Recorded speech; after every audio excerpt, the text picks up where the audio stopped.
And good morning from the office. Today is September 13th, 2017. I'm your host for the day, Richie Stone, in for BKP. If you want to get in touch with us, go ahead and put that up.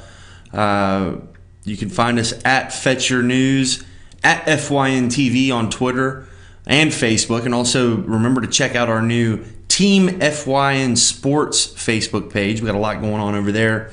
Lots of exciting new content. We've got some really good reporters. It's going to be a fun week there on Friday. Also, you can always send us a line. Give us a call at 706-889-9700. We love hearing from you guys. Lots to get to today. We really made some news with the Steve Bannon interview Sunday night with 60 Minutes and kind of the carryover effect. We started talking about Pennsylvania candidate Justin Simmons a couple of weeks ago now, and his challenge to Charlie Dent, who, of course, as we now know, has announced that he will be retiring and not seeking another term. I believe what would have been his 8th term. So we're going to really get into that here in the second segment, and then we're going to replay BKP's interview with Justin Simmons at the bottom of this first hour. Lots of other stuff going on too. Of course, Hillary Clinton has a book out. I don't know if anyone saw where she had a book signing yesterday at the Barnes & Noble in New York City. And of course, Hillary Clinton, leave it to her to be the only person that can make a personal event impersonal. There's a list of rules that you had to abide by about this long. So we're going to have some fun with that. And also, yesterday we talked a little bit about Benghazi. Of course, the 9/11 anniversary was this past Monday.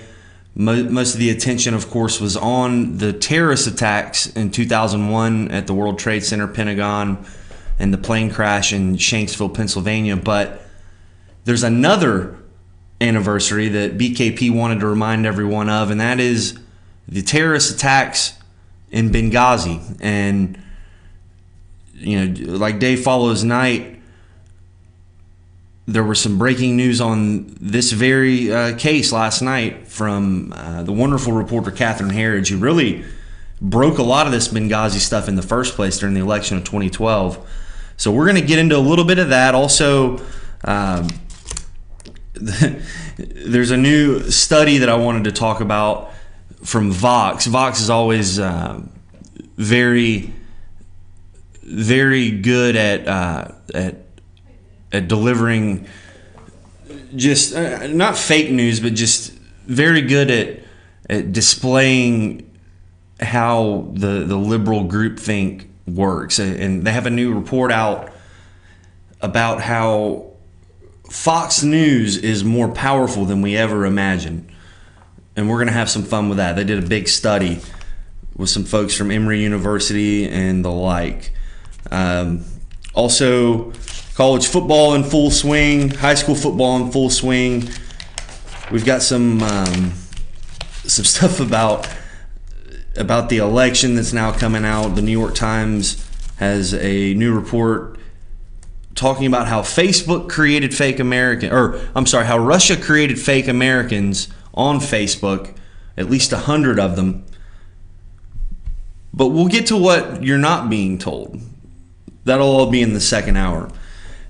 But as far as locally, I want to start locally. Sam, can you hear me?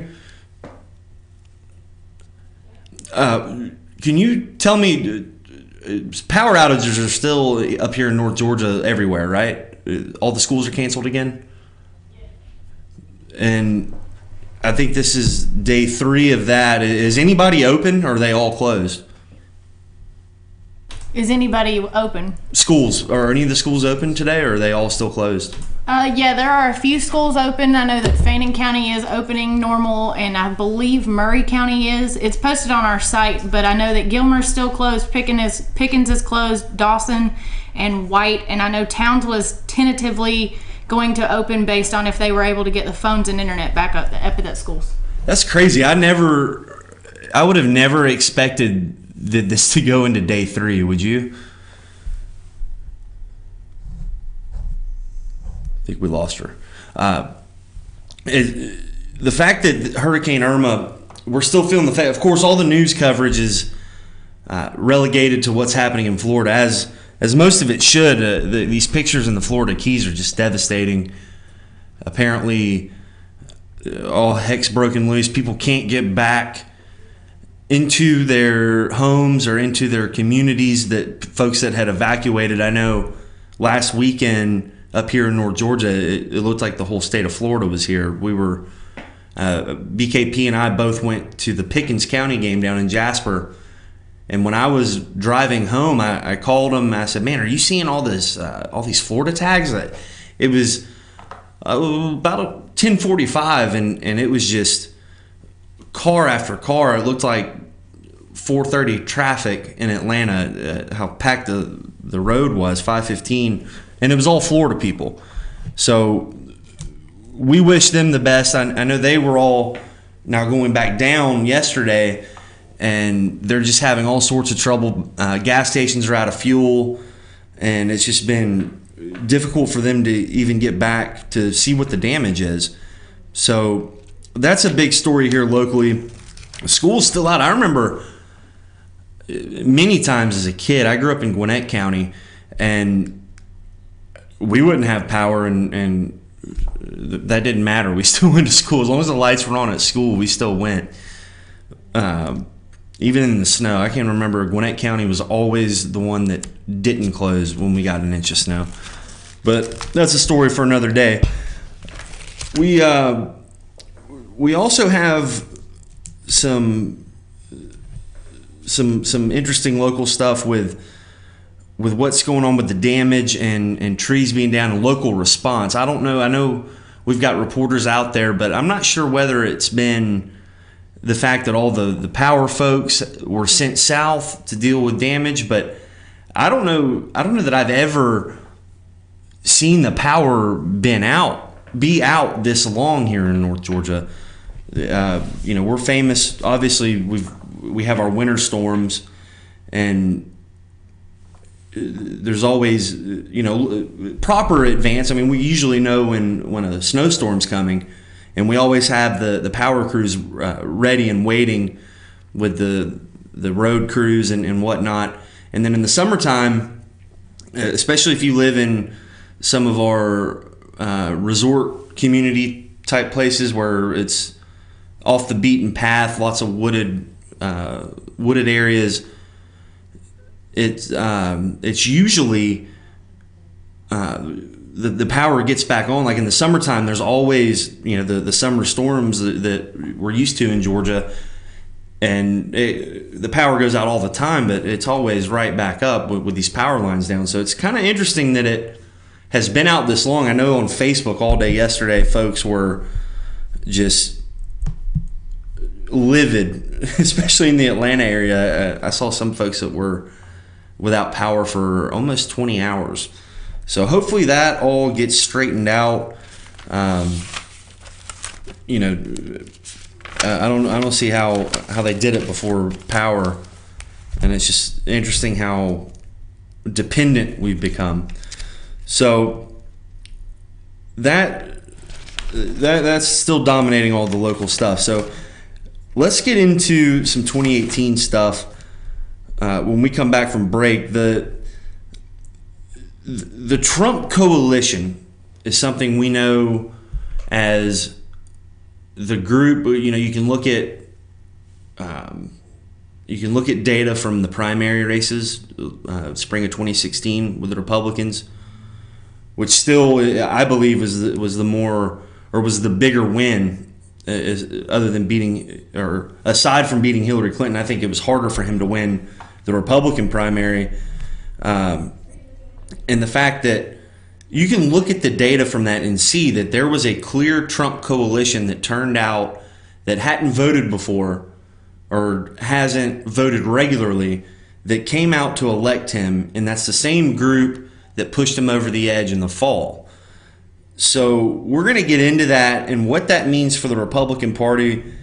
Steve Bannon is kind of the unofficial leader of that squad, if you will, and BKP called it when he said Bannon is leaving the White House to essentially be the guy for 2018, to lead the insurgency. Because make no mistake, in order for Trump to drain the swamp, it's going to take multiple election cycles. It's going to be like when Andrew Jackson first won after being beaten by Quincy Adams in 1824 and then coming back in 1828 and winning.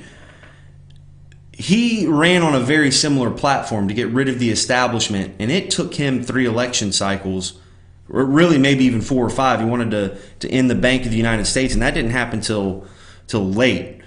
And it even took him having to get his vice president elected to continue the work. So, Bannon talks a lot about Trump being Andrew Jackson, and I think that's kind of where he's coming from. But we're going to get into the nuts and bolts of this, especially as it relates to Pennsylvania candidate Justin Simmons. And really, I'm going to give you my prediction on how I think this thing's going to go and why the Democrats are completely irrelevant to it all. So stay with us. We'll be right back. I'm Richie Stone, in for BKP this morning. Stay with us.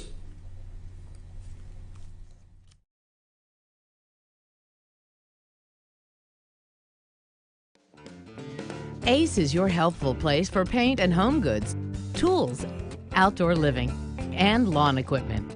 But did you know Ace Hardware of Blue Ridge is a little bit more? We have hunting rifles and accessories for your next hunting trip. We have Amish furniture imported directly from Ohio.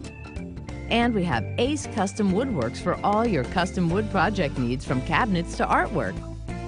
Ace Hardware of Blue Ridge. We have your new house in stock.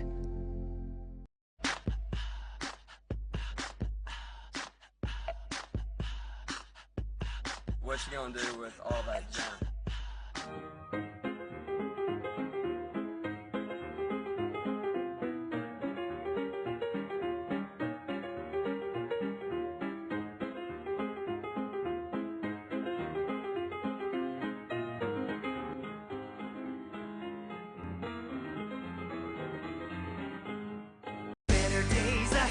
Days Chevrolet in Jasper is dropping the hammer. Over $11,000 off MSRP on new Silverados. Just look what we've done to the price on this new LT Crew Cab. Save over $11,000 and pay just $32,500. And Days Chevy is dropping the hammer in a big way on all new Chevy Malibus. Save over $6,500 and pay just $17,900. The savings are real and they're big at Days Chevrolet in Jasper. Better days ahead, Days Chevrolet. Find new roads.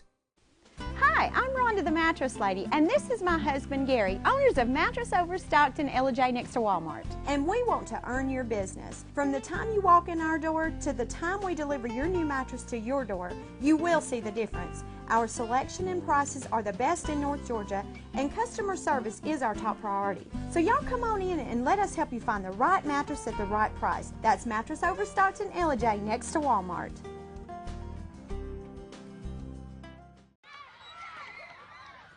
All I do is win, win, win, no matter what. Got money on my mind, I can never get enough. And every time I step up in the building, everybody hands go up. And they stay there, and they say yeah, and they say there. 'Cause all I do is win, win, win. And if you going in, put your hands in the air, make them stay there. All I do is win.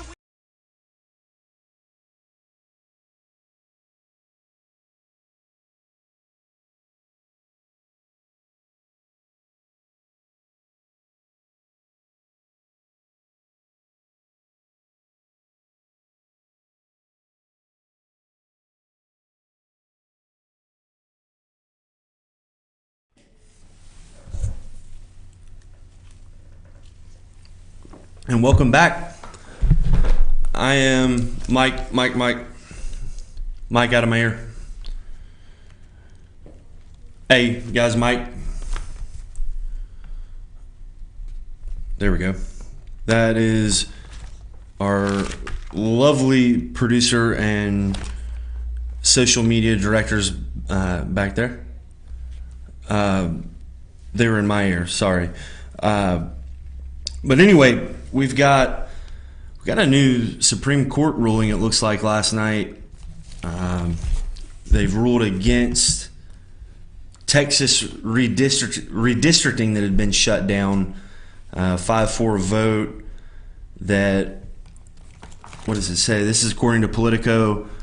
Sharply divided Supreme Court has blocked a lower court ruling that a congressional district map Texas adopted in 2013 violates the Constitution and is the product of intentional racial discrimination. The High Court announced, along partisan lines, to block a 3-judges panel that Texas needed to redraw the maps or face having them redrawn by the court.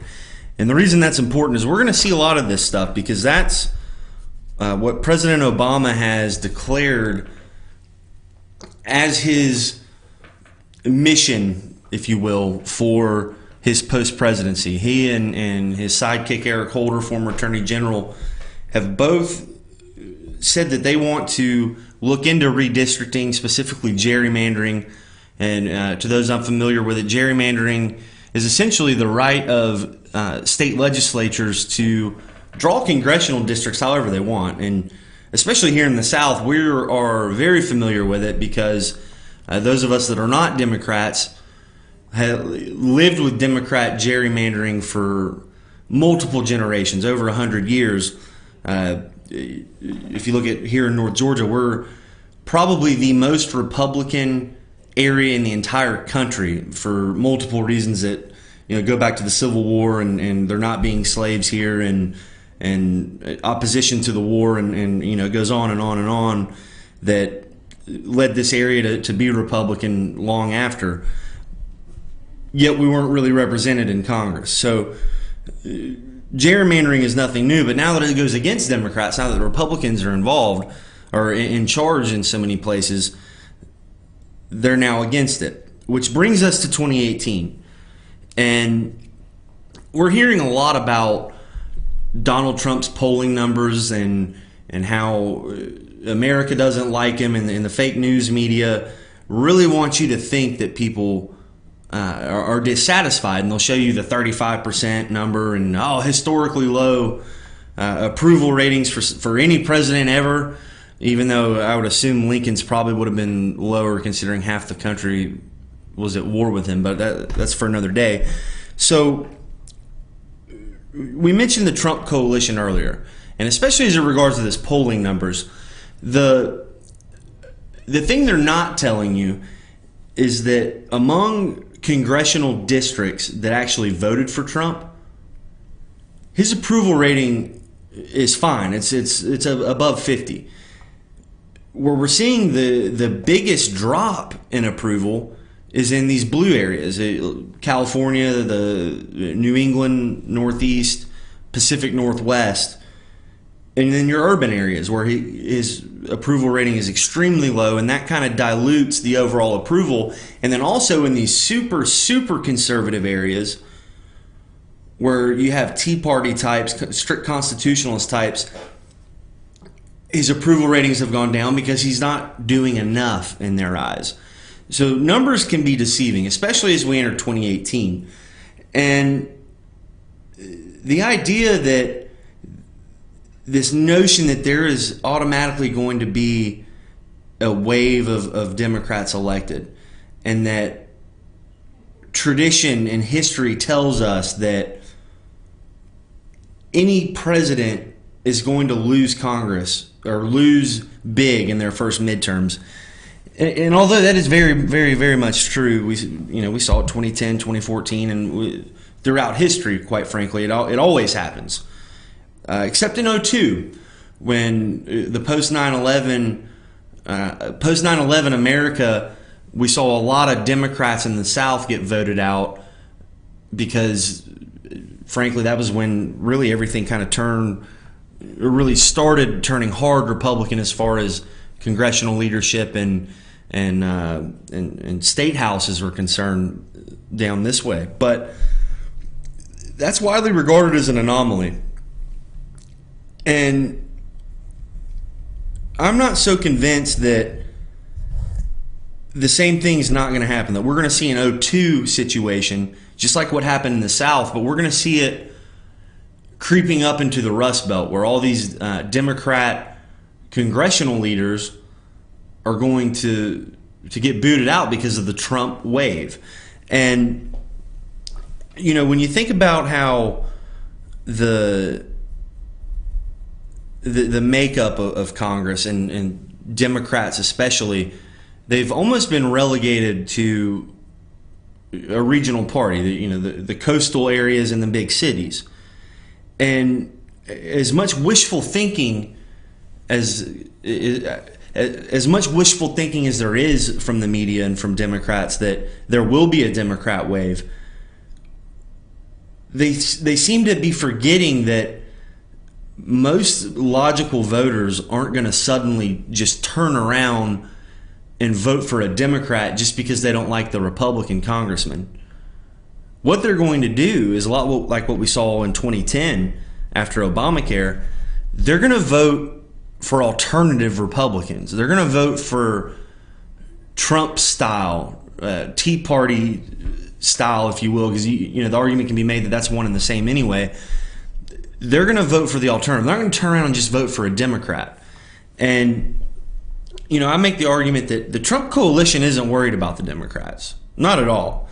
They want to use their advantages to cleanse the Republican delegation, especially in the House. And I think we have that graphic from yesterday of the House makeup. There's a 46-seat majority right now in the House of Representatives. And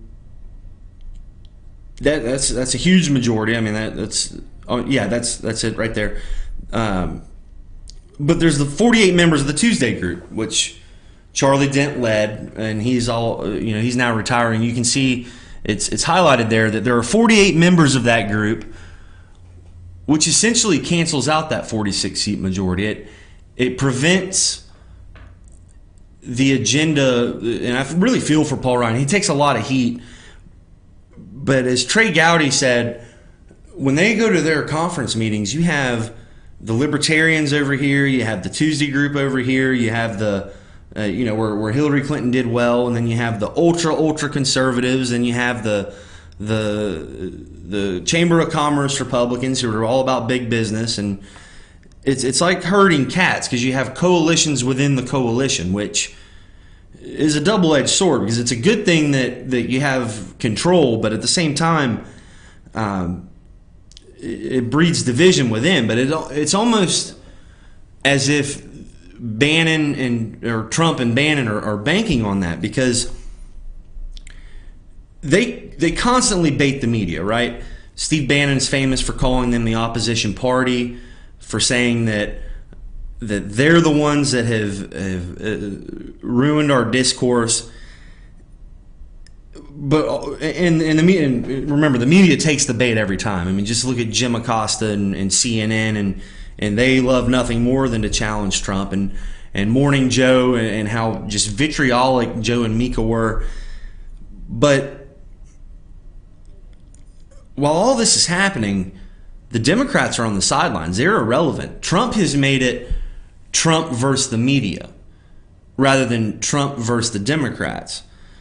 And the most coverage that Democrats can get, is when Hillary makes another excuse, or President Obama makes a Facebook post, or when someone like Luis Gutierrez insults a 4-star, gold star General Kelly, who is of course the chief of staff. And over again, they just prove themselves to be the party of fake outrage. And I'm going to show an example. Do we have the video of Schumer? This was when the travel ban was announced, and it's when Trump gave him the nickname Crying Chuck. So go ahead. With the families of immigrants, Senate Minority Leader Chuck Schumer criticized the president's executive order and announced he's planning to introduce legislation to get it overturned. This executive order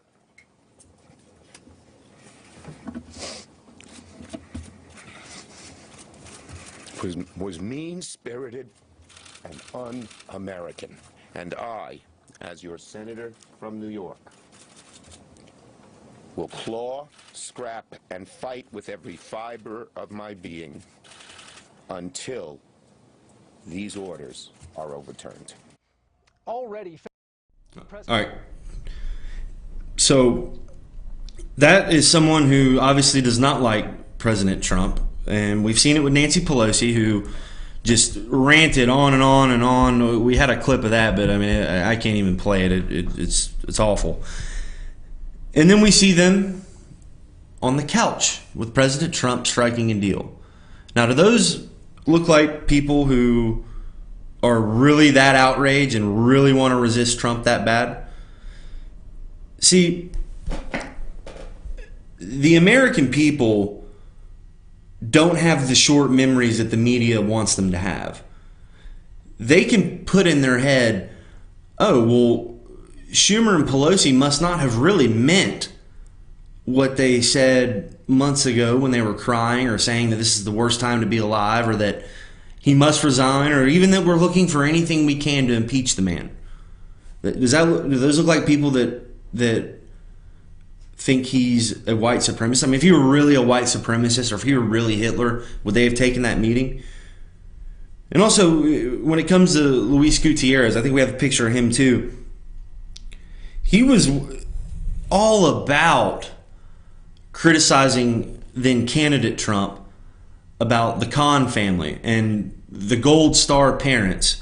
And keep in mind, Trump's alleged insult was wondering aloud whether Mrs. Khan was allowed to speak publicly because of her religion. And I think we have a photo of them too.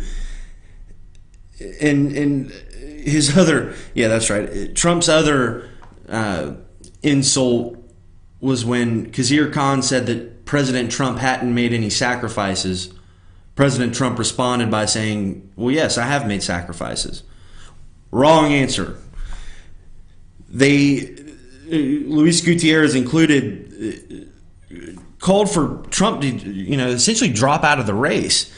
And for Gutierrez to then turn around and say General Kelly is a disgrace to the uniform, I mean, that's about the biggest insult you can make to someone, especially someone that wears the uniform. And I don't know, it's just, and by the way, he doubled down on that today by saying that, or it might have been last night, by saying that he's still a disgrace and that he's mean. And it's building up to the fact that voters see this. I mean, it's a big part why Donald Trump won in the first place. The way the media played the hot and cold game, and the way Democrats played the hot and cold game, where, if I do it, it's bad, but if a Democrat does it, no big deal. And just like how the Bernie Sanders supporter, who had 2 Facebook accounts, by the way, went out, lived in Alexandria, Virginia, scouted the baseball team, and we're not talking about a baseball scout, we're talking about a scout that wanted to see every movement so he could shoot them. And luckily he wasn't a very good shot, and luckily Representative Scalise had a security detail of Capitol Police and that were able to shoot the guy and kill him. But that gets forgotten within 48 hours. So what I'm getting at, and we'll get to part 2 of this monologue in the second hour, but Americans, especially voting, the ones that vote, aren't in the bubble they were 6 to 8 years ago. Be it because of social media or I think that's in large part what it is, or just be because of events that have taken place, rioting, that kind of thing, or just the economy in general, people's lives not getting better. But people notice this stuff now. They don't live in that 24-hour news cycle where the media is allowed to build a narrative and say, like if think of Dallas when the guy was shot, to where the media can say, oh, well, it's just the latest in a long string of events like Michael Brown and Trayvon Martin and Freddie Gray, and they're able to say it as if it was some major transgression, when in reality, every one of those cases was proved to be a false narrative. Every one of those cops were proved innocent. George Zimmerman wasn't a cop. He thought he was, but that idiot's, another story for another day. He brought all that on himself. But we're going to take a quick break. When we come back, we're going to replay the interview with Justin Simmons. And then in the 9 o'clock hour, I'm going to finish up this point, because I think the Simmons interview can kind of illustrate what I mean by this, and then kind of tee up the second hour. So I'm Richie Stone. I'm in for BKP this morning. We appreciate you joining us. Remember, when we come back, it will be the interview. I'll see you guys back at 9.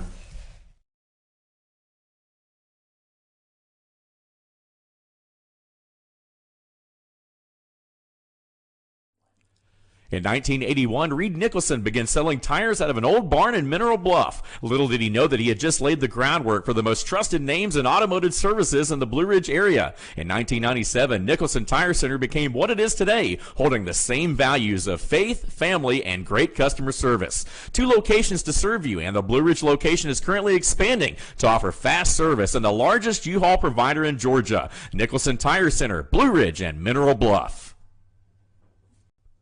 Broken Bull, located in beautiful downtown Blue Ridge at Sycamore Crossing, is locally owned and operated. Our Simply Noel selection is the largest around. We have a great selection of unique clothing and several lines to choose from for men and women. We carry a beautiful variety of handmade jewelry from Blessed Be and others. All kinds of gifts, starting to carry shoes this fall as well. Come visit us on your next trip to Blue Ridge. We can't wait to meet you at Broken Bull, located in downtown Blue Ridge.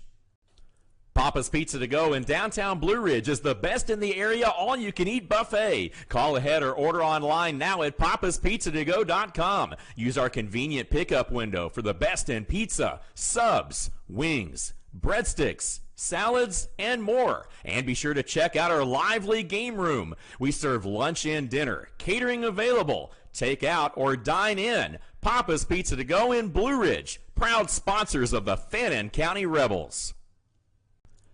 Be sure to check out New Blue Home and Gift, located in beautiful downtown Blue Ridge at Sycamore Crossing. Find us on Twitter at New Blue Home. Everything beautiful for your home or a special gift can be found at New Blue Home and Gift. Call us today at 706-455-3873 or visit us at 531 East Main Street, Suite 103 in downtown Blue Ridge. Kinty Artesian Silver and Gifts, the Peruvian shop, located in beautiful downtown Blue Ridge at Sycamore Crossing. Fine sterling silver, luxurious baby alpaca, and exotic woods. A beautiful selection of exquisitely crafted gifts for all of your special occasions. Visit our website, artesiansilvergifts.com, or follow us on Twitter at Artesian Silver Gifts. Kinty Artesian Silver and Gifts, the Peruvian shop in downtown Blue Ridge. The Tupelo Tea mission is to provide over 80 premium tea blends for tea lovers who are looking for ways to explore new flavors and blends. Come visit Tupelo Tea, located in beautiful downtown Blue Ridge at Sycamore Crossing. Be sure to sample our various varieties of honey and tea. Visit us on the web at tupelotea.com or call us at 706-946-TEAS. That's TEAS. Tupelo Tea, located in beautiful downtown Blue Ridge.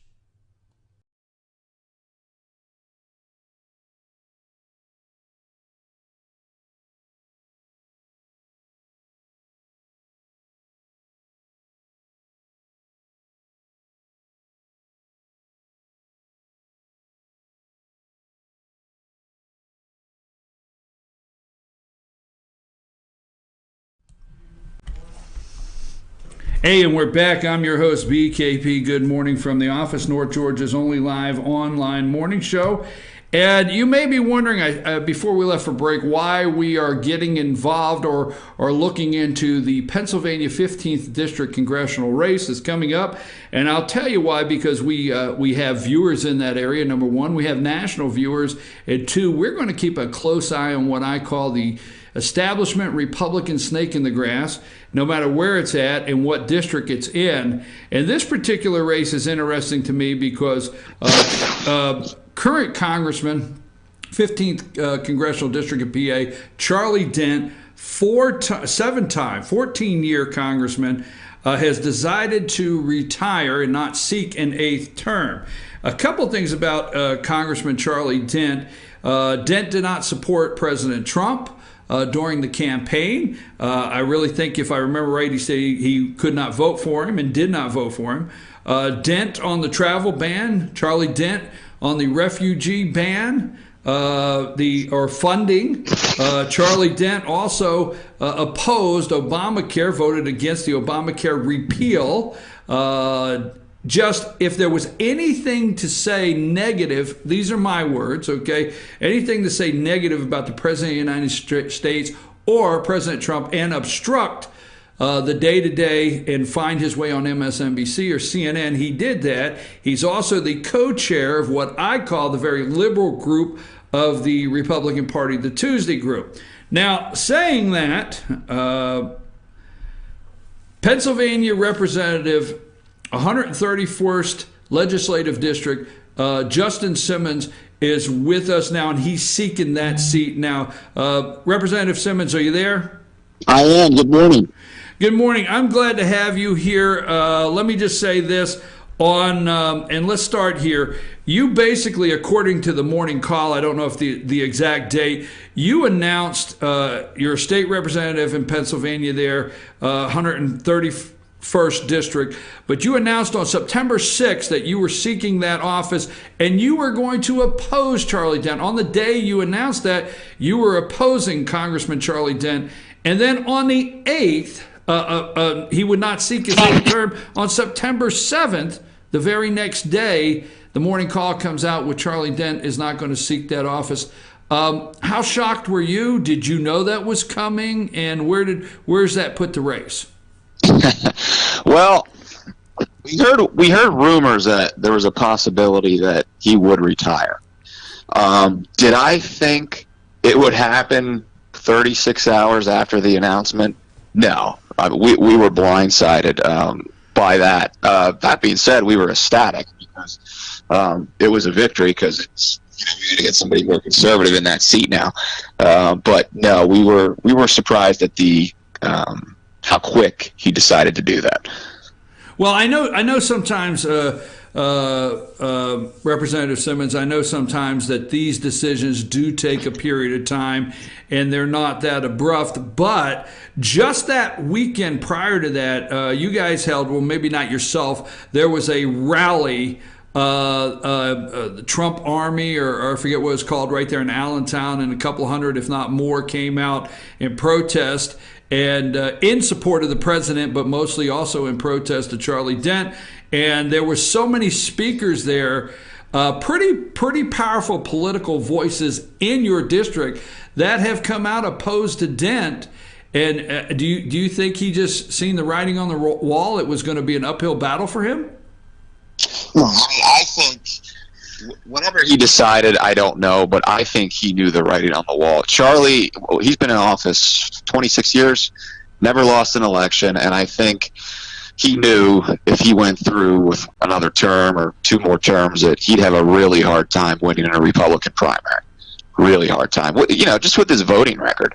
I mean, his voting record's bad enough, but then publicly going on MSNBC and CNN and going to the Washington Post and the New York Times and being the go-to Republican to rip Donald Trump and to rip conservatives. I mean, I think he knew the writing was on the wall, especially because in Pennsylvania we have closed primaries. I'm sorry, are you there? Yeah, I'm here. All right, but last heard you went out. In Pennsylvania, you have closed primaries, meaning meaning, and for those of you in Georgia here, we have open primaries. Pennsylvania is closed primaries, meaning you have to register for a party. So basically, in your primary, Democrats can't cross over, or as we call them here in my office, Charlie Dent's friends. So friends of Charlie. I'm sorry. I'll try to keep this a serious conversation, but realistically, Democrats cannot cross over and vote in the Republican primary, and that is one of the things maybe Charlie Dent was concerned about, is the actual Republicans themselves being disenchanted on what he has done in his last term here. Right. Let me ask you this, because I hear this a lot, and then I want to get into some of your positions. You yourself, much like many conservative Republicans, when Charlie Dent first ran for office, because you and I had this conversation a couple nights ago on the phone, and then you said this in other interviews. In the onset, you supported Dent when he first started running, much like many of the voices that we heard that weekend. They were in support originally of Charlie Dent. What happened there? Well, I supported Charlie. I never was fully on board with Charlie. I mean, I always knew he was a moderate Republican. I'm a conservative Republican. I always knew he was pro-choice and supported taxpayer funding for abortion. I'm unabashedly pro-life and don't believe taxpayer dollars should go towards abortion. So I've always had issues there. I just think as time went on, he became more liberal. He was fiscally conservative, at least somewhat, for a long time. And as he stayed in office and as Obama became the president, and with debt ceiling deals and ideas to cut spending, Charlie just kept being in opposition to everything that we stand for. And I want to make clear, when I first ran for office in 2010, I challenged the most liberal Republican in the State House of Representatives here in Pennsylvania. And in that primary, Charlie Dent actually was opposed to me. He supported the more liberal Republicans. So I guess you could say Charlie's relationship and I has gone back and forth. But this isn't the first time I've taken him on when I thought he was wrong. Well, I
So you announce on this day, because I'll tell you, it sounds like a timeline of some sort of investigation show. You announce on one day, it's 72, not even 72 hours later, Charlie announces he's not going to seek re-election, but then Charlie puts up a candidate, my words, folks, my words, a candidate the next morning is on the radio announcing Ryan McKenzie. He's a state representative. Now, what differences do you have with McKenzie in the State House? I was reading some of the things concerning. In fact, the Morning Call says McKenzie's foray into the race, this is from the Morning Call, McKenzie's foray into the race sets up a public Hatfield and McCoy-like fight. Now, I know the Morning Call and how they like to enjoy their words.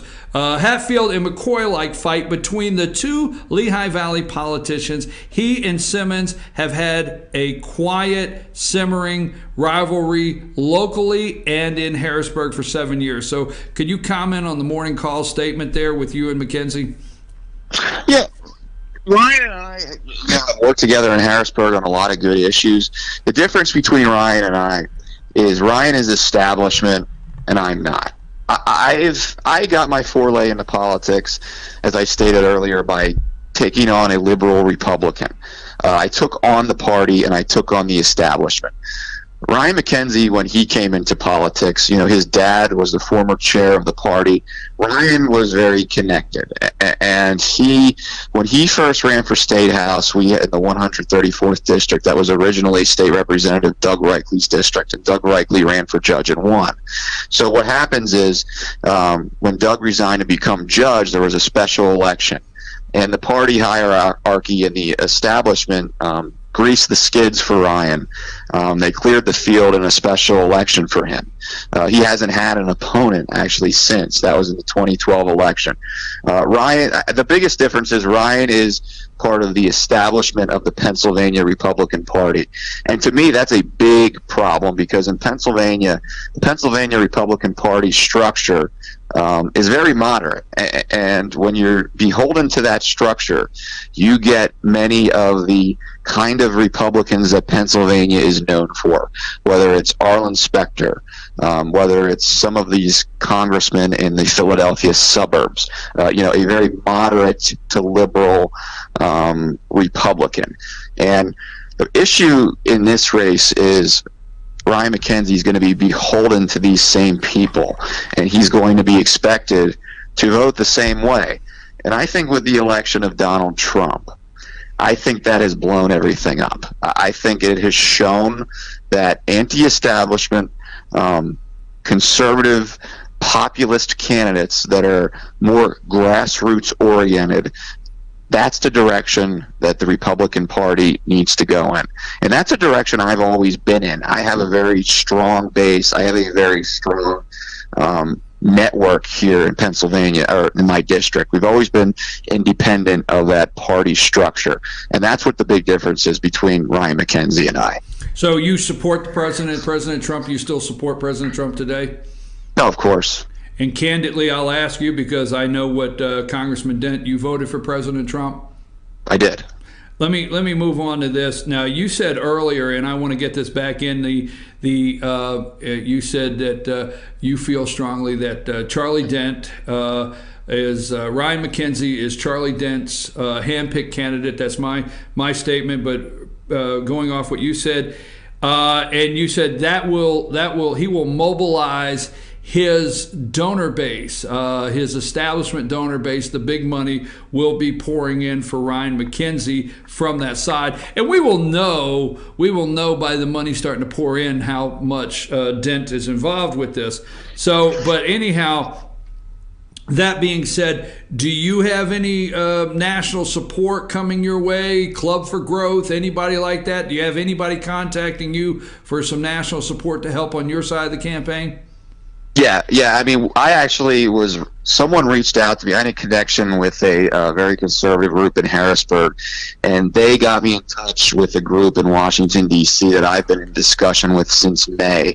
That has led into a discussion with about 6 or 7 other conservative groups in D.C. that I've been in contact with all summer that are very interested in this race and are looking to support a candidate that is, not establishment.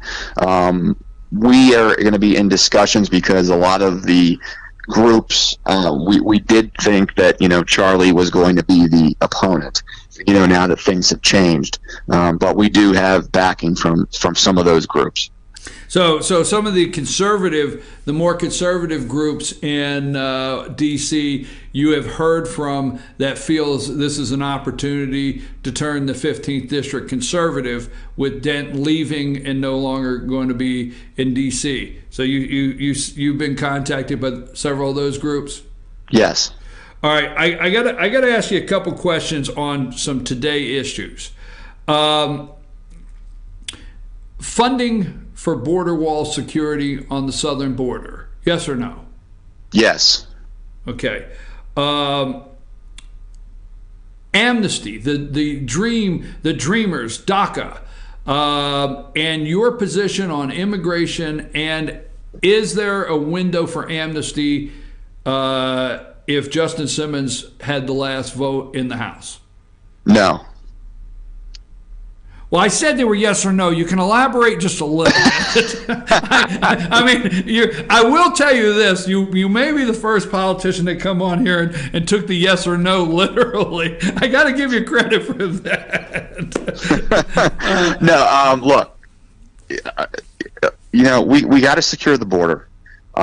People coming over the border and then being granted amnesty, we're then encouraging people to break the law. And then it's just going to continue that cycle, and then we're going to get into a debate with liberals about compassion, and it's never going to end.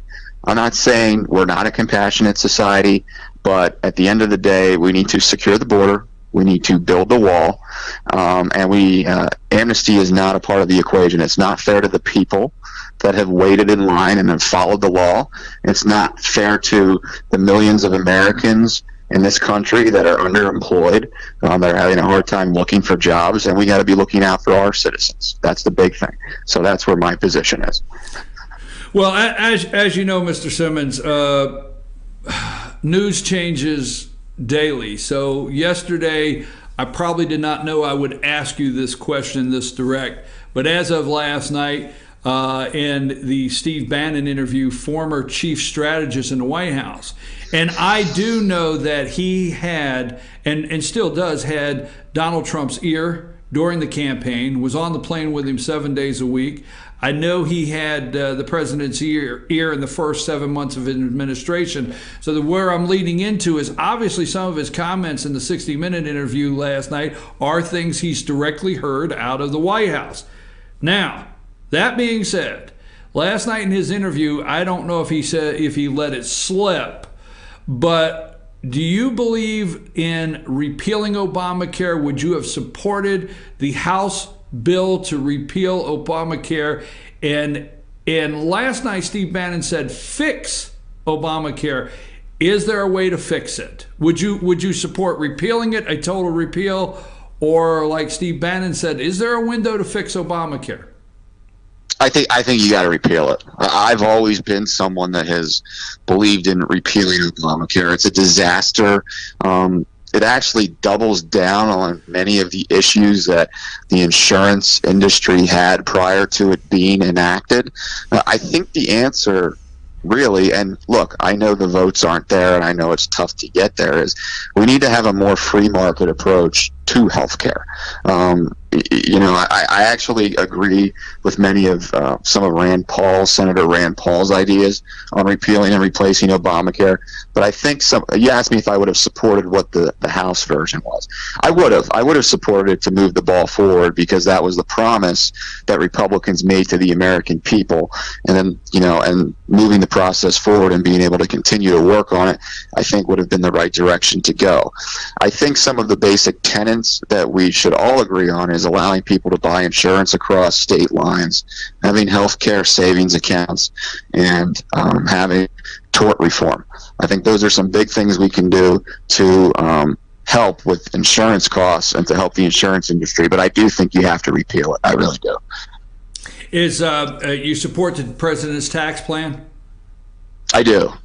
And I do. Is there anything, and myself, I don't think it's the end of the world if there was something, but totally up to you. Is there anything that's coming out of the Trump White House right now as far as policy, not just something he tweeted out maybe today, but as far as policy or how he looks at something or sending something over to the House that you would disagree on or wish he would look at it a different way or go a different direction? Well, I didn't like the deal. I don't like the deal that he's made with the Democrats. I mean, I get why he did it. I do. All right, well, I don't mean to interrupt you. I don't mean to interrupt you because I want to give you an answer. But you come right out of the box and said, I don't like the deal he made with the Democrats, but I understand why he did it. Focus in on that for me just a little bit. And I think you probably were, but that struck with me. Focus in on that. Focus in on that. Well, I think I don't like the idea of raising the debt ceiling without getting some concessions on spending cuts. But that's a principle I have. In terms of the politics of that, he knows, he's a smart guy, the president. He knows he wasn't going to get the Republicans to ever do that. The Republicans don't have the votes to agree that the sky is blue right now. They're that inadequate in Washington, the House and Senate Republicans. So, with regard to the disaster relief and, continuing to fund the operation of the government, the president decided that he had to do a deal with the Democrats. That being said, in terms of the long game and the political game, I think it was Donald Trump's warning across the bow to the Republicans to get their act together and to get them boxed in. I've heard that this, because I know Paul Ryan and Mitch McConnell wanted to do, and you can correct me if I'm wrong here, but I believe they wanted to do a debt ceiling increase and they wanted to fund the government till after the 2018 midterms because all they really care about is a re-election. And I think this, in the president's mind, boxes them in to try to do a deal for a budget and for a debt limit increase before the primaries this spring, which in terms of a political move, I think it's brilliant. Well, Representative Simmons, I myself think there's I hate to use billions of dollars in setting optics, but I think there's a lot of optics there. Here's a picture of your leadership. Current leadership, Mitch McConnell and Paul Ryan, and here's a picture of what your leadership could look like. And I really think, and there's so many different ways we can go with this and don't have time. So I guess I'll ask you candidly, what do you think of the leadership in the House, Paul Ryan, at this time? We won't take Mitch McConnell to task because you're not trying to go that direction right now. But what do you think about the leadership in the House and what they have done? And would you support Paul Ryan, or would you be open to a different House Speaker? Oh, I think I'd be open to a different House Speaker. I mean, they haven't done anything. They haven't governed. They have complete control of the government. It's an embarrassment. I mean, Republicans, I think, for a few years under President Bush had complete control of the government, but prior to that, I don't think Republicans have had complete control of the government since President Calvin Coolidge. I mean, it's a very rare opportunity that Republicans have right now, and I don't care if they didn't expect to win the election. For lack of a better word, you want to say to them, man up. Figure out how to get an agenda passed. When you get into politics, I can tell you, even being in the State House, one of the things you dream of is having complete control. You have an opportunity to enact your agenda without having to go across the aisle. So Paul Ryan has completely failed in that aspect. That being said, I do think a big issue that the Republicans have is that they don't have a conservative majority. They have a Republican majority because of guys like Charlie Dent in this Tuesday group. But if you look, we got Charlie's now retired. I think there's a congressman in the state of Washington who's retired that's a moderate. So we have a really good opportunity this election to kind of send in reinforcements via the primary to get people that are going to vote for a conservative agenda and vote to, help the president get the agenda that 63 million people voted for last election. So I absolutely would be open to a new speaker. Well, before we go, our time is running out. I have two pretty direct questions, and you don't have to give yes or no. I just want to keep them in a short window. You support the Constitution entirely? I do. Okay. Usually that should not take a conservative long. That should just be a yes. Okay. Yeah. So I'm okay with that. And the other one that obviously you always have, I think you always have to ask, the Second Amendment and your stance on the Second Amendment, and what, how do you see the Second Amendment for your district, the 15th district of Pennsylvania, if elected? I'm pro Second Amendment. I mean, just 100%. I have an A rating from the NRA. In Pennsylvania, I've supported the Castle Doctrine, was a co-sponsor of it, and voted for it. I have voted to, one of the things we voted for is there's an issue with municipalities enacting their own gun laws, which is clearly unconstitutional. I voted for a piece of legislation that allows citizens to sue these municipalities and to have reimbursement for the lawsuit to protect their Second Amendment rights. So I'm very proud of my record of the Second Amendment. I'm a gun owner myself. I'm a, what's the word here, like Scalia. I look at the Constitution written as is. I don't think it's what did Scalia say? It's not a living and breathing he said document. It's dead. Scalia said he liked his Constitution dead. Exactly, it's dead. And that's how I actually I have that book. So funny you say that. I have that book. It's a very great book. All of his opinions, but he said he liked his Constitution dead. So yep, that's how I am. Well, you know what? I appreciate you very much. I will close with this just to reiterate something.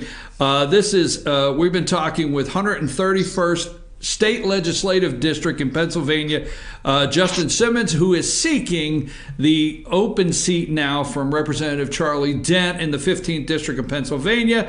My words, and I would like for you to say yes or no on that, or how you feel to close.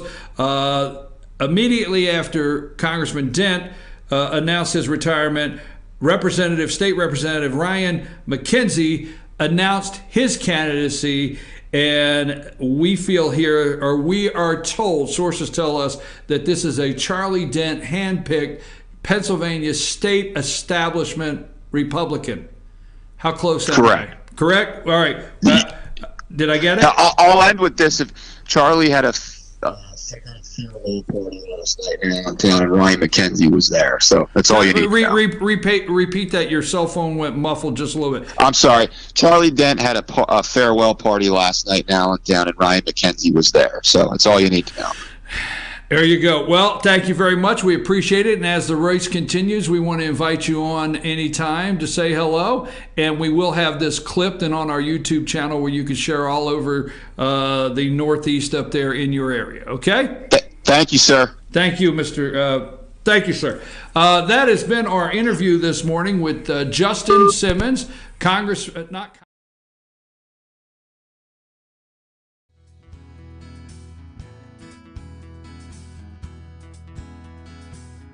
Hello, my name is Chad Watkins. I'm the manager at Larry's Body Shop. We are a family-owned and operated business and have been serving the North Georgia area since 1978. We are located at 1216 Progress Road in Ellijay, Georgia. Our shop specializes in collision repair, and we work with all major insurance companies. Larry's Body Shop is ICAR Gold, the highest role of training recognized by the collision repair industry. It is estimated that only 10% of collision shops meet these standards. Our shop consists of state-of-the-art equipment such as laser measurement system, down-drive spray booth, spot and MIG welding equipment. All of our paints are mixed on-site so that we can guarantee your paint to match every time. I know that having an accident can be a stressful event. We take pride in making sure our customers are satisfied with the repair of their vehicles. Our waiting area is clean and comfortable with free Wi-Fi and refreshing beverages. So if you're in an accident, stop by and see us at Larry's Body Shop. North Georgia Diamond is your source for diamonds. Come on in to view the area's largest selection of fine jewelry at North Georgia Diamond. All repairs and designs are done on site by our jewelers. And North Georgia Diamond has the lowest prices on loose diamonds.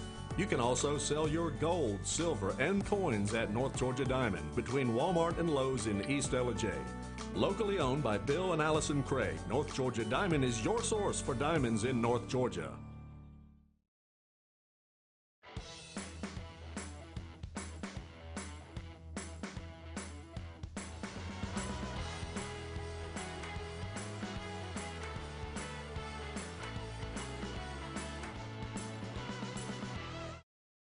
Circuit World, brand name merchandise at unbelievably low prices.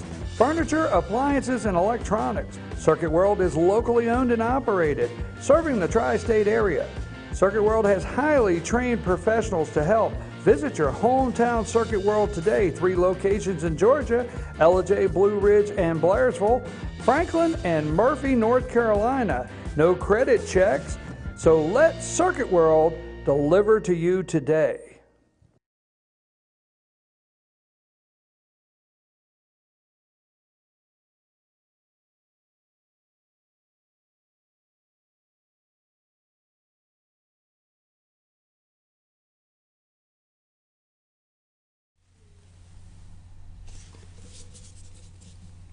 And we're back. So, welcome back. I'm your host for this morning, Richie Stone, in for BKP. If you want to reach us, you can find us at FYNTV, at Fetch Your News. You can always hit us on the telephone by calling us or texting us. Our number is 706-889-9700. Coming to you live this morning. Good morning from the office from FYNTV World Headquarters in beautiful Ellijay, Georgia. You can see it behind me here. We still got a lot of power outages. Schools are out. But we're glad you're with us. So I hope you guys got to see that Simmons interview. I hope you listened carefully. It was, I think, very newsworthy because he talked a lot about the dissatisfaction that a lot of Republicans are feeling throughout the country, especially in these districts that tend to either be moderate or districts that even Hillary Clinton won. And I left off, teeing it up there in the first half hour of the fact that the Democrats are losing credibility. And what I mean by that is they've played this game for a long time where they are able to use the 24-hour news cycle, and their allies in the media are able to craft a narrative and then be able to retroactively go back and recall these things with a one-sided opinion. I always use the example of the 2000 election that George Bush won after the recount.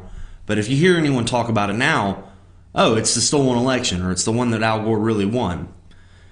And this kind of thing happens all the time. We saw it with the police stuff. But culturally, the Democrats during the Obama years really made headway, and they're the party of Hollywood. They're the cool party. They're the hip college professors party, and that had an impact. But as the Obama years went on, Americans kind of fell out of that bubble, and we really saw it come to a head in the 2016 election. And now it's almost like they got burned by their own lighter, if you will. They've turned into the party of burning cities, killing cops, shutting down free speech at college campuses. I mean, it's like what started as a political correctness movement with the best of intentions has grown into this extremist, it's like you got to wonder, where does it end? And the American people, and we saw this in 2016 with folks that, especially blue-collar white voters that voted Democrat historically, go over to Trump because they had economic and cultural concerns as far as drug use and the opioid epidemic and people, kids that, entire generation dying of heroin overdose. And that's just not what the Democrats were talking about. And they've tried really hard. There's a new Politico article out. I think we have that, the Teflon Don, as they're calling him. And I have a couple quotes from that, if I can find it. Yeah, here it is. Do we have that picture? Democrats have tried, Teflon Don confounds Democrats, from Politico. And if you look at it, Democrats have attacked, I think we're having trouble finding it, but the headline reads, Teflon Don confounds Democrats. Democrats have attacked the president every which way, but polling and focus groups show none of it's working. And then he goes on to say, they've tried attacking him as unfit for the presidency, made the case he's ineffective, pointing to his failure to sign a single major piece of legislation, and that he's using the president to enrich himself, and that his campaign was in cahoots with Russia. None of it is working. Data from a range of focus groups and internal polls paint a difficult picture for the Democrats heading into 2018 and 2020. Now, this is something we've been telling you for a while, because it's something they tried in 2016, and people just are not buying it anymore. And what happens when we get these revelations is it makes the media and Democrats look, I don't know if hypocritical is the word, but it's like their narrative turns against them. Just like when Trump won and we saw all the shocked faces in the media that night and the week following, when they had been wrong. They were wrong. No other way to put it. Despite the fact that they'd been telling us for months and months and months, there's no way he's going to win. He has no support. White college-educated women, white college-educated voters, none of them are going to support him. The Obama coalition, yada, yada, yada. And it just didn't turn out that way. And then we saw the new strategy to go after him just so hard and to, as I said, make him look unfit. The Russia thing, yeah, there's the headline right there. And just anything they could throw at him, unfit for him. We heard people talking about the 25th Amendment. You can look on Twitter, and for the first 6-8 months of this presidency, it has just been nonstop vitriol, anger, hatred, anything that can describe what having Hitler as president would be like. And oh yeah, they said that too. They called him a fascist. And what's happened, and this is the real scary part, is there's people out there that believe it. They don't see it. A lot of us that are locked into politics understand how this stuff works, and that anything they say you have to take with a grain of salt anyway. But what's really scary is these kids that believe it. These kids that grew up in the Obama era that only know the digital age. They don't know that the hyperbole machine is just that, and that you have to kind of balance that out with reality. And I guess what I'm getting at is we see now this week, last week they were forced to denounce Antifa, who is just out of control. They threw smoke bombs at the cops last week in Portland, not to mention what they've done at Berkeley and other college campuses. And it's just scenario after scenario where they're shutting down free speech, getting violent, throwing bottles of urine at people. And then it makes you think back to Charlottesville and the outrage machine that went on after that, where they really tried to pin Donald Trump as a racist. And you think, well, what's the common denominator at Charlottesville and all these other violent protests? It's Antifa. And, say what you want about the protesters that were there on, protesting the statue, or the pro Robert E. Lee statue folks. that was a crowd that wasn't going to take it, and that's why the fight broke out. I mean, two wrongs definitely don't make a right. And the way he was criticized, and the way he was made to, denounce this, denounce that, and how that narrative has now blown up in their face, because we see what Antifa's done since. And what Charlottesville did is it shined a light on Antifa and their violence and their agenda. They're running around with Russian flags, or Soviet Union flags, Russia nonetheless, and it kind of blows up the other narrative that Russia's bad. It's like, well, hey, I thought Russia was the enemy now.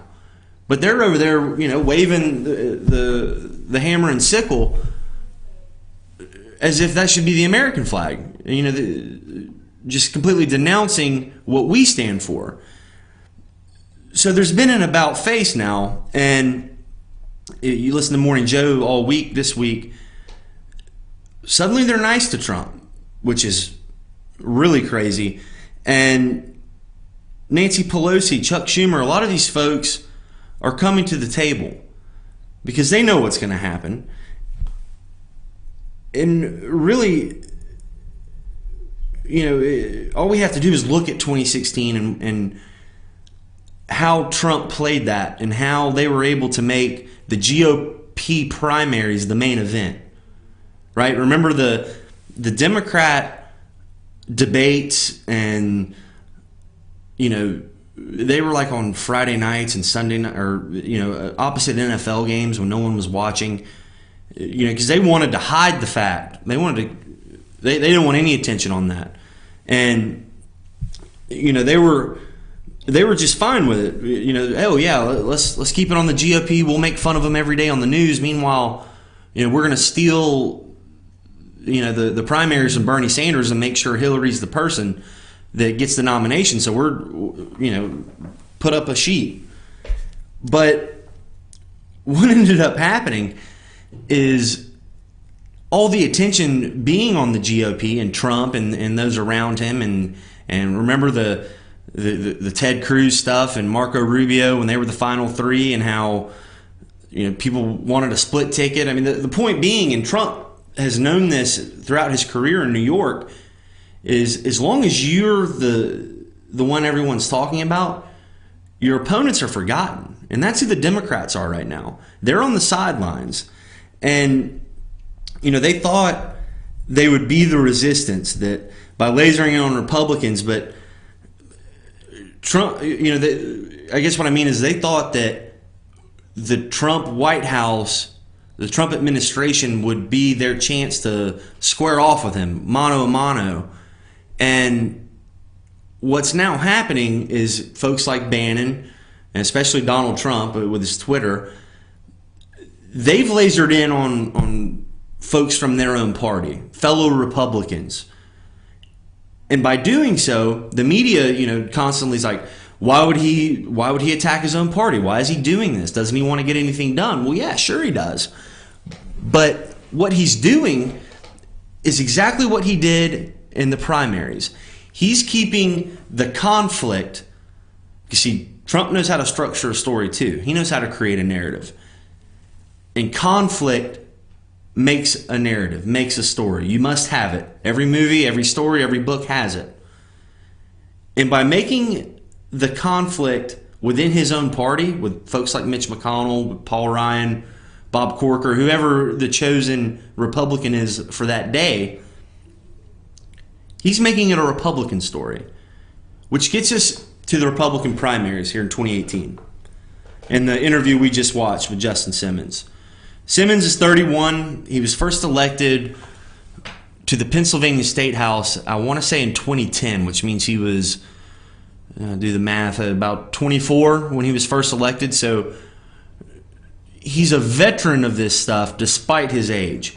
And he knows what's going on. I think, a lot of us saw this coming long ago, around that 2010 Tea Party wave.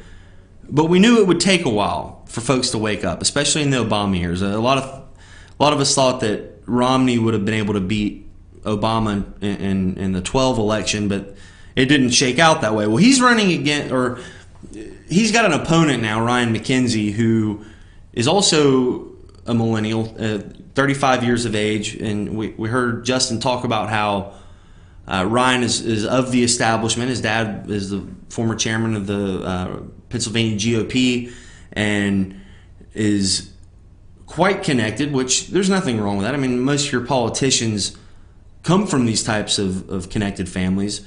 And I was reading up on McKenzie's bio and his announcement, and I didn't disagree necessarily with what he had to say.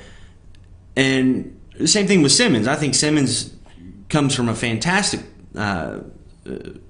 perspective, being an outsider, not being politically connected, being someone who understands what it's like for the everyday voter. And I think it's going to be a very fun race to follow, and hopefully they'll both be back on the show. But this race is going to get a lot of attention. Yesterday, John Gizzi in the White House press briefing asked Sarah Huckabee Sanders about this race specifically, and also broadly about whether the president will be supporting insurgent Republicans that are going to challenge the status quo, that are going to primary sitting incumbent senators and House reps. So, circling back to the overall point here, this Simmons-McKenzie race is just a microcosm of what we're going to see all over the country. We're going to see these primary races, and they're going to get the attention. The Republicans are going to be the ones that talk about the issues. They're going to be the ones that have these debates that need to be had. You know, the establishment folks will kind of take the mantle for something that, for a lot of the stuff Democrats would have argued 10, 15 years ago, whether it be DACA or taxes, that sort of thing. And they'll have the conversation. Simmons, McKenzie, not whoever wins that in the Democrat, because the Democrats are way over here to the left. They're having conversations about, you know, free health care for all, single payer, and things that are just not winning topics. And we even saw Nancy Pelosi say that she's not for the Bernie Sanders method of health care reform. And like I said, we're going to see this all over the country. And by taking the debate to an intra-party matchup, the Democrats will be relegated to the sidelines. It's crazy that the party of Indian removal and slavery and rebellion that led to the Civil War and Jim Crow and segregation and the Vietnam War. I mean, Democrats have quite the resume of things that should have killed them as a party, yet they've survived it all. And it's crazy to think that Donald Trump's going to be the guy that possibly ends that by just boxing them out. Just like in basketball. It's like they're under the rim. Republicans are under the rim, and they've boxed them out. And like we said, it's going to take multiple election cycles to, quote, drain the swamp. But they're on the right track, because worst case scenario here is that the Democrats are still going to be irrelevant. You know, the only time they can even make relevant news is when their top Democrat, the person who ran for president last time, gets on TV and starts blaming everything she can on why she lost. And despite releasing her new book, she still can't grasp what happened. And that is just an example of the overall problem with their party and why they're fading fast. And when we get back, we're going to talk about that book and delve in a little bit about what actually did happen. Stay with us.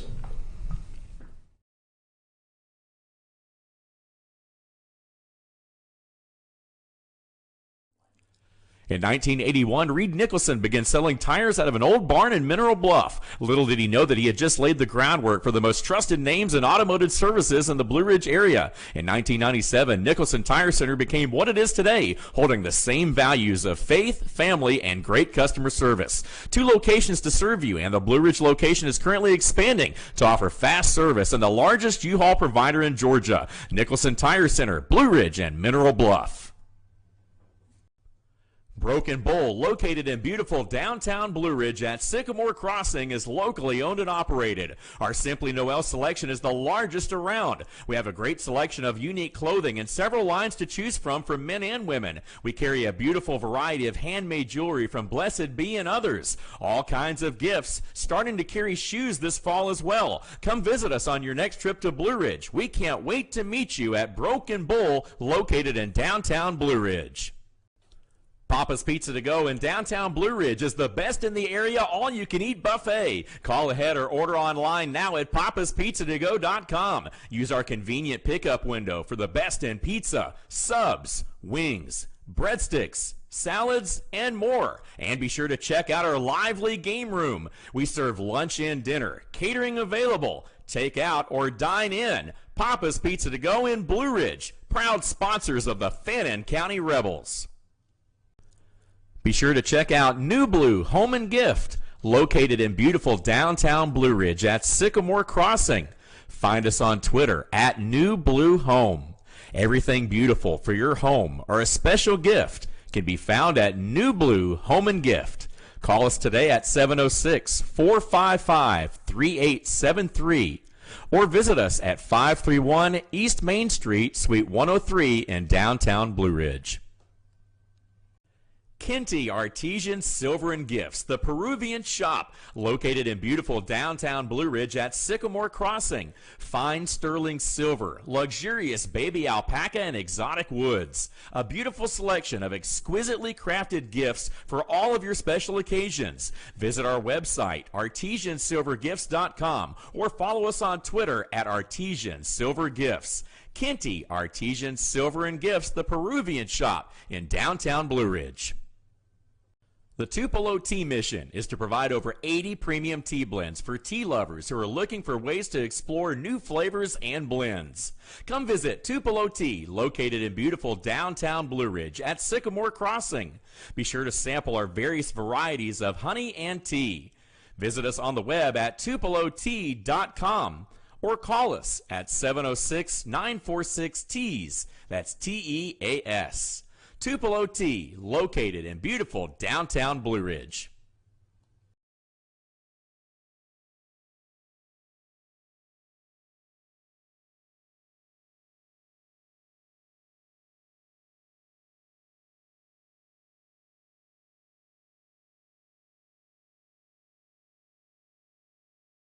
Are you surprised, though, that many of your countrymen actually might share Donald Trump's admiration for Vladimir Putin? I'm surprised and I'm deeply disappointed because what they're looking at is a white, authoritarian leader who has murdered journalists and his political enemies, who runs a regime of repression, who makes aggressive moves against neighboring countries, who considers himself an adversary to us, the United States of America.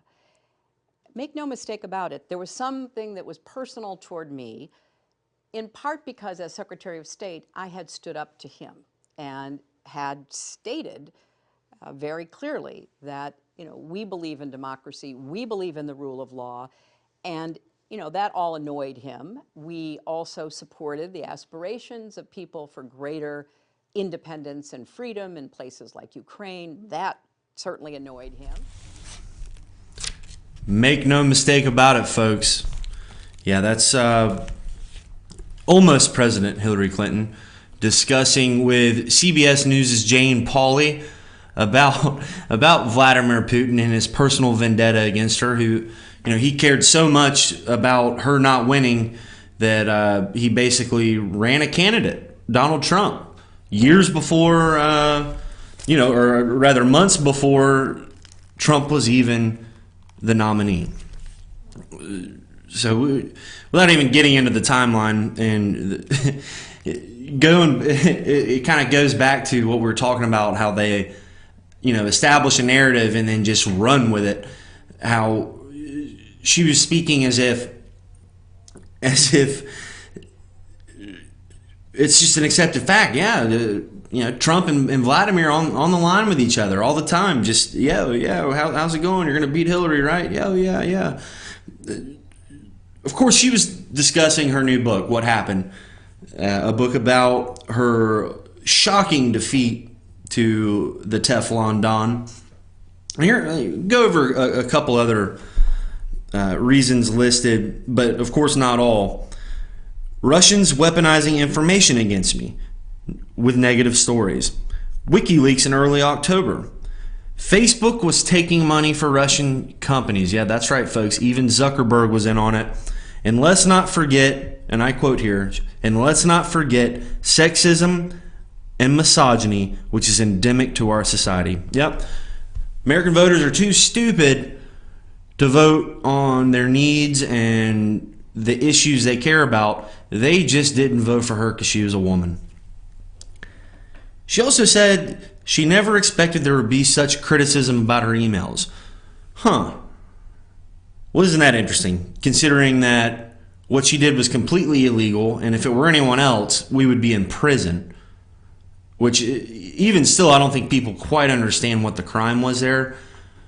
Think of it this way. When you're at work and you're conducting official business, would it be acceptable for you to take a server, a private server, put it in your bathroom, and make that your email account? Especially when you work in the public sector, where everything you do is subject to FOIA, Freedom of Information, and that it's all public record. It's owned by you and me. And for her to bypass that and conduct business secretly, and she doesn't understand why people were upset by that. And then here's the best part. She went on to blame also the New York Times, because the New York Times broke the story and reported on it afterwards. She doesn't mention that New York Times reporter Maggie Haberman was seen through WikiLeaks sending emails, getting approval for stories, making sure that it fit the proper narrative for the Clinton team. Not to mention that the New York Times every single day during the election, and really every single day since, has been completely negative to Donald Trump. They pretty much hate him. And then the good one, Fox News, the propaganda channel, because Fox News is the go-to place for switching Democrat voters over. But then there's the one that takes the cake, and I think we have the video of it, of Jim Comey and her thoughts on it. We'll go ahead and cue that up. She goes on to blame FBI Director Comey. Here, take a look and I'll talk. Were extremely careless in their handling of very sensitive, highly classified information. I don't know quite what audience he was playing to, other than maybe some, right-wing commentators, right-wing members of Congress, whatever. The email investigation appeared to be over until late October. Any reaction to the FBI investigation? With early voting already underway in some states, traces of Clinton's emails were discovered on a home computer of the estranged husband of her close aide, Huma Abedin. Anthony Weiner was the former congressman who was being investigated in a sexting scandal. 11 days before the election. 11 days before the election, and it raised the specter that somehow the investigation was being It just stopped my momentum. Now remember this too, Jane. At the same time he does that about a closed investigation, there's an open investigation into the Trump campaign and their connections with Russia. You never hear a word about it. So let me get this straight. James Comey, the guy that Trump fired because he was leading this nonsense Russia investigation and leaking information to the New York Times, who's also supposedly against her, was one of the bigger reasons why she lost. It just doesn't add up, folks. And I'm beginning to wonder, did we not watch the same election? The media had her back the whole way. And now we've even learned that Comey drafted her exoneration speech, letter, whatever, long before he even interviewed her, 4th of July weekend of 2016. And that when Loretta Lynch met with Bill Clinton on the tarmac in Phoenix, that Comey was instructed to be the guy that made the decision, and that he went along with using Clinton campaign terminology, referring to it as a matter, not an investigation. All evidence points to Comey being on her side. And as far as that reinvestigation, I have my own little theory on that. Do we have that other video, the third video for this? This is Jake Tapper from CNN.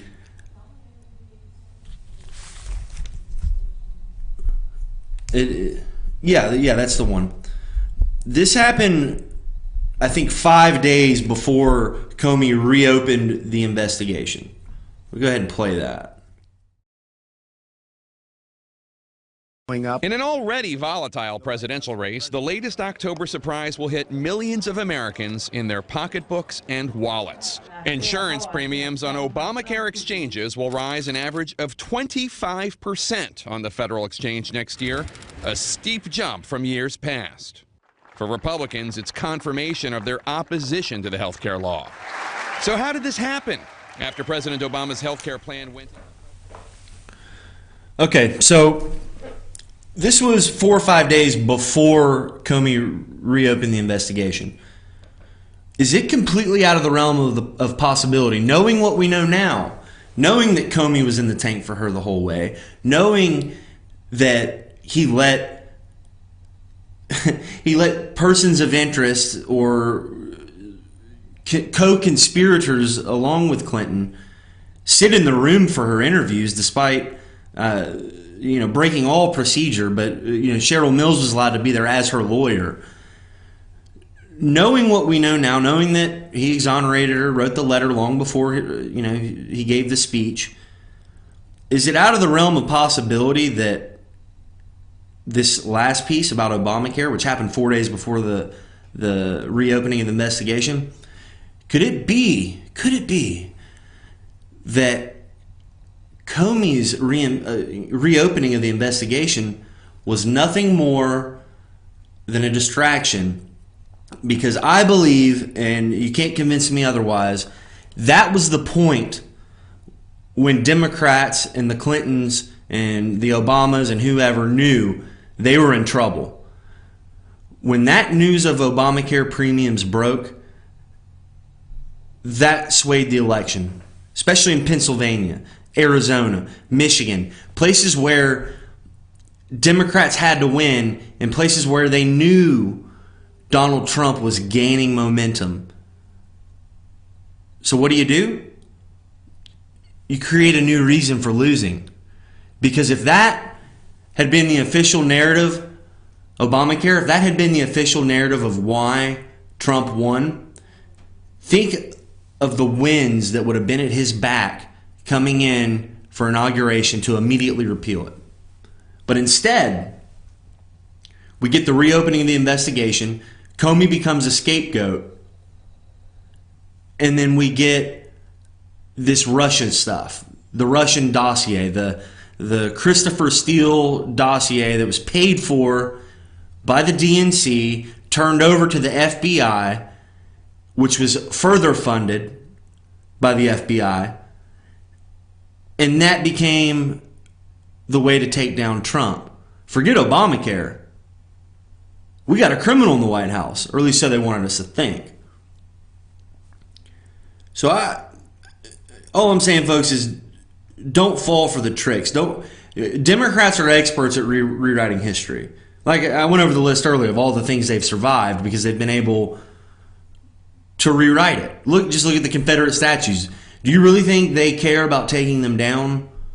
No, they want to take them down because they want to get rid of Democrat history. They want to get rid of their own history.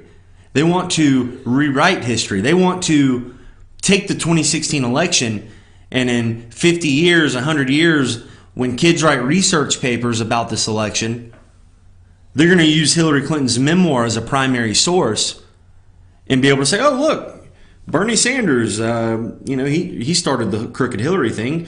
Russians weaponized information. WikiLeaks. Facebook even.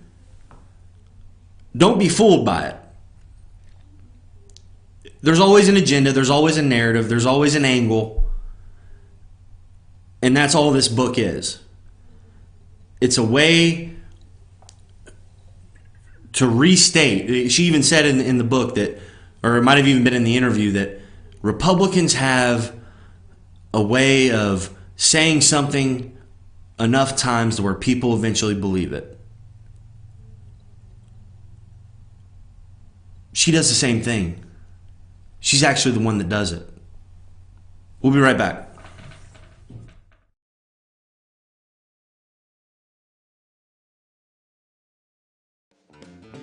Ace is your healthful place for paint and home goods, tools, outdoor living, and lawn equipment. But did you know Ace Hardware of Blue Ridge is a little bit more? We have hunting rifles and accessories for your next hunting trip.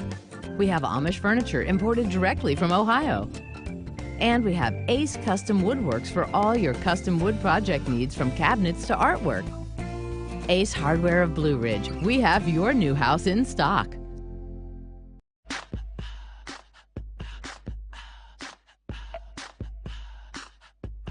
What you gonna do with all that junk?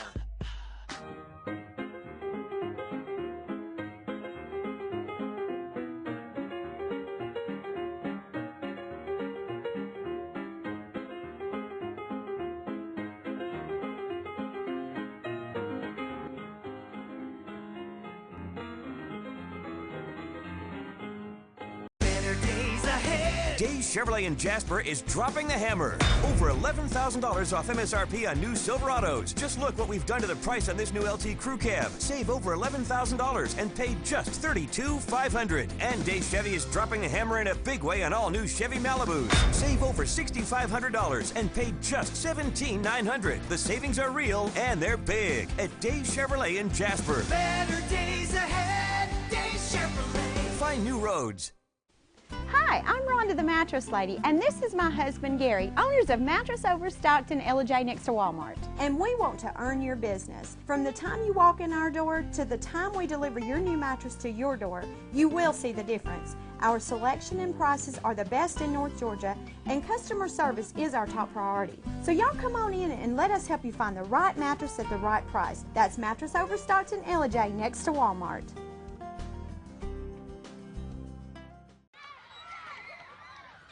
All I do is win, win, win, no matter what. Got money on my mind, I can never get enough. And every time I step up in the building, everybody hands go up. And they stay there, and they say yeah, and they stay there. Cause all I do is win, win, win. And if you going in, put your hands in the air, make them stay there. All I do is win.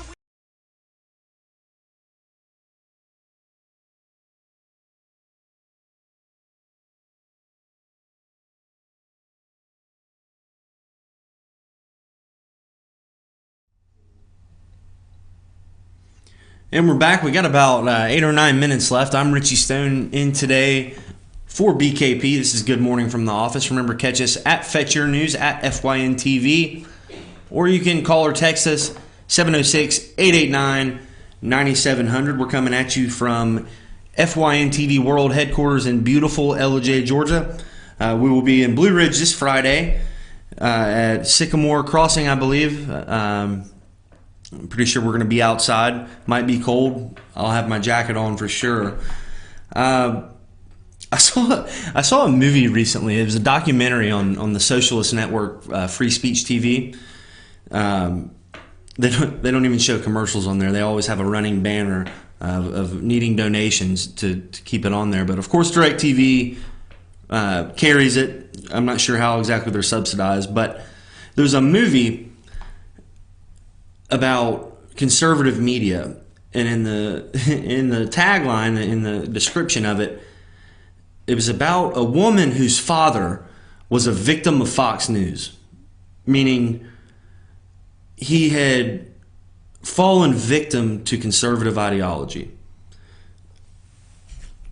Basically, what they mean by that is they think he had been tricked into not going along with the groupthink lockstep with liberal / socialist communist ideology.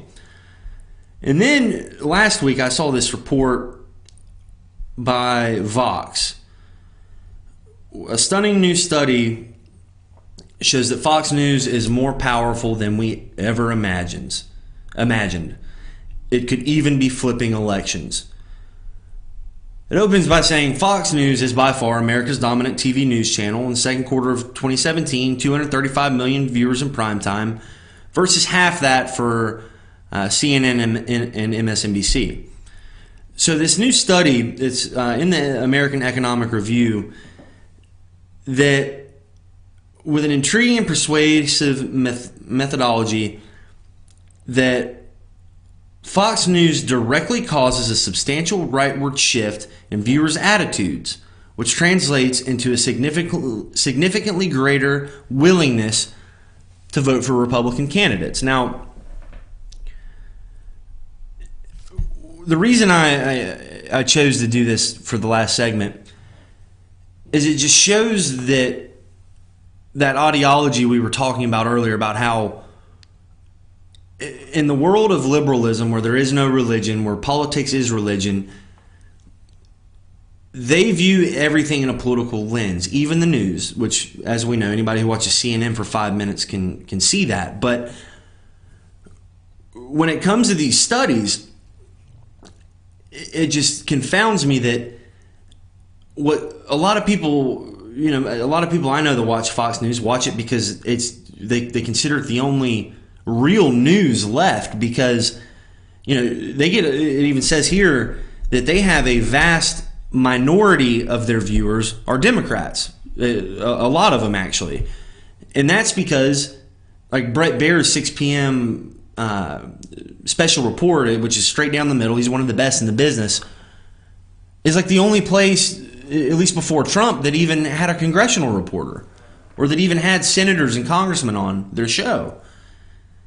And for these liberal outlets such as Vox, and of course, I'm sure the Emory University study was not led by a bunch of conservatives, that view this and they're just, their heads are spinning at why Fox News, or why we could even allow this station to exist, and how it's changed our country, when in reality what Roger Ailes did was just a free market concept. The news media was liberal since its beginnings, as far as television is concerned, and there was a hole. There was a need for something that viewers, like, as Trey Gowdy says, you can vote with your remote when it comes to what news you watch. And yeah, Fox News did change things, but it allowed for people to get a different perspective, if you will. Now, there was a recent Harvard study on coverage of Donald Trump, and they found that most of the outlets were over 90% negative, and Fox News was actually 51% positive, 49% negative, right down the middle, fair and balanced. Although, if you say that to a liberal, they will go off. And it's just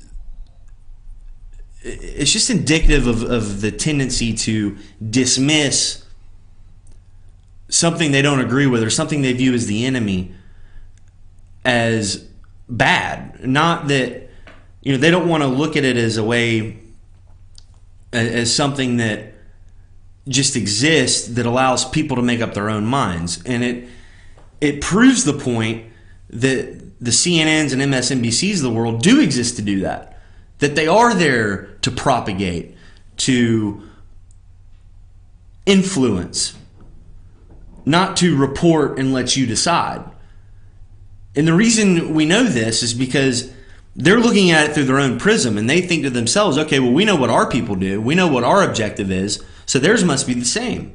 And we have this chart from the Emory study where it kind of traces how each station changed and how FNC around 04, they're all kind of in the middle, supposedly went way more conservative.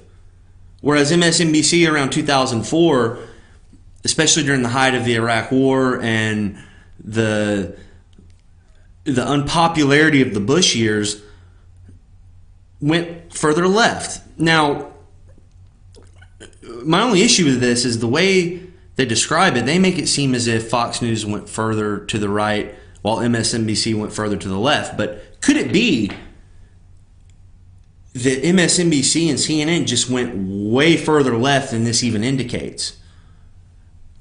And that this split could be more of a straight line for Fox and almost a downward, side of a cliff for the other networks, because they wanted to replicate the Fox News model.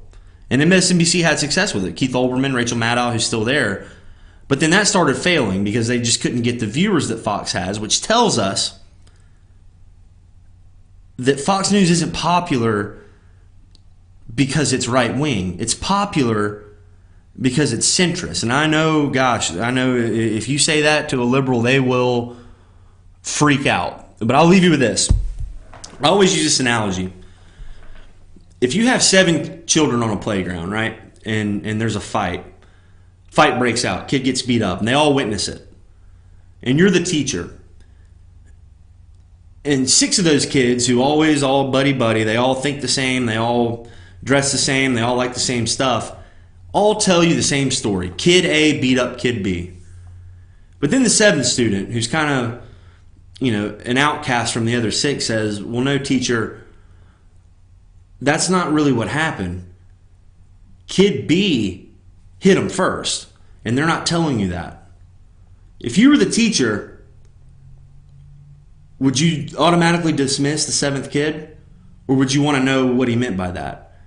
And that's what liberals do. They automatically dismiss anything Fox says because the other 6 news networks tell a different story. And me just being a natural skeptic, I want to know what the outcast says, what the one who's not telling the same story says. Just something to think about. Wanted to get into some of this Benghazi stuff. Catherine Herridge of Fox News, speaking of the devil, reported. We're going to get into this tomorrow. I'll be sure to send it on to BKP. We're running over. Remember to join us in the morning. Always stay tuned with FYNTV, FetchYourNews.com, with the latest on school closures, power outages, everything going on up here. Remember, we are the voice of rural America and your source for news in North Georgia. I'm Richie Stone. I'll see you Friday on the All-Star panel from Sycamore Crossing. Have a great Wednesday.